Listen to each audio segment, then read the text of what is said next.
Yo fui la que estudió y un buen trabajo consiguió, la que se superó y al final fue que progresó. Es que tuve la pasión, estudiar fue mi gran misión. Cada vez que me decido, siempre lo quiero yo, sí. Déjate sofoque, no sigas haciendo cocote, que tú no tienes condición para sentarte a los 15 años. Deja ese sofoque y no sigas haciendo cocote, que tú no tienes condición para casarte a los 15 años. Entonces mira, sigue estudiando para así seguir progresando. Mira, sigue estudiando para así seguir progresando. Mira, sigue estudiando para así seguir progresando. Mira, sigue estudiando para así seguir progresando. Sí, para que progrese. Sí, para que progrese.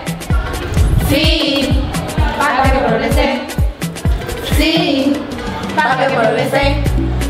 Sí, demasiado estudiada, no pueden negar que yo estoy preparada. Estudié y no estoy yo casada, aseguré mi futuro y no le paría nada. Represento a la mujer empoderada, las que estudian y no se quedan calladas. Muy odiadita, me critican, porque sigo pa'lante y no le paro nada. Deja ese sofoque y No digas que cocote, que tú no tienes condición para casarte a los 15 años.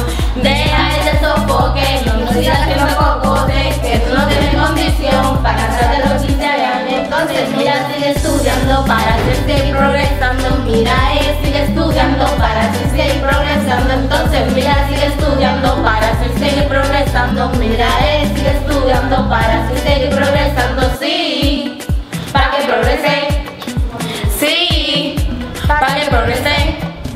Sí, para que progrese. Sí, para que progrese. Sí, para que progrese. Nosotras somos las chicas empoderadas.